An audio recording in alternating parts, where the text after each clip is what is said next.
यह हदीस आयशा बिन्त अबू बकर से रिवायत है। वह बयान करती हैं, अल्लाह के रसूल मोहम्मद पर वही की शुरुआत सच्चे ख्वाबों से हुई। आप जो भी ख्वाब देखते वह सुबह की रोशनी की तरह साफ और सच्चा साबित होता। फिर आपको तन्हाई पसंद आने लगी। आप मक्का के पास गारे हिरा में जाकर कई कई रातें इबादत में गुजारते।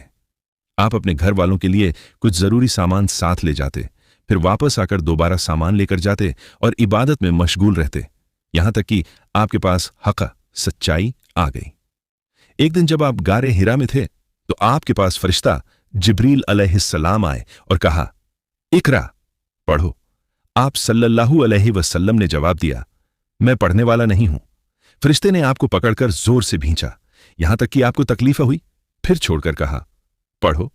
आपने फिर वही जवाब दिया। तीसरी बार भी ऐसा ही हुआ। फिर फरिश्ते ने कहा, पढ़ो अपने उस रब के नाम से जिसने पैदा किया, जिसने इंसान को जमा हुए खून अलकन से पैदा किया।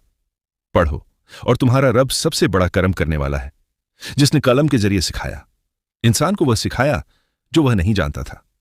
इसके बाद आप सल्लल्लाहु अलैहि वसल्लम कांपते हुए घर लौटे।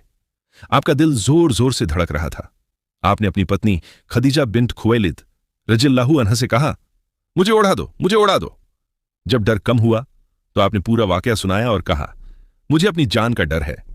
खदीजा रज़ियल्लाहु ने कहा, हरगिज नहीं, अल्लाह आपको कभी रुस्वा नहीं करेगा। आप रिश्तेदारों का हक अदा करते हैं, कमजोरों का बोझ उठाते हैं, गरीबों की मदद करते हैं, मेहमान नवाजी करते हैं और सच्चाई के कामों में लोगों की मदद करते हैं। फिर वह आपको अपने चचेरे भाई वर्का बिन नौफल के पास ले गईं।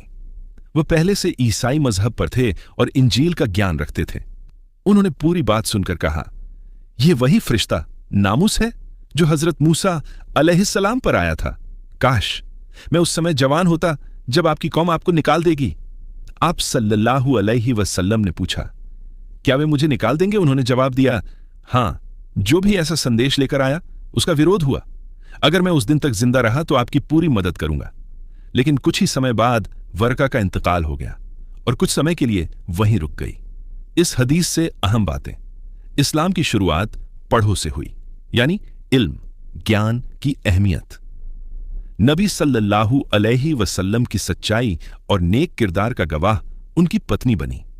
हर बड़े मिशन से पहले इम्तिहान आता है।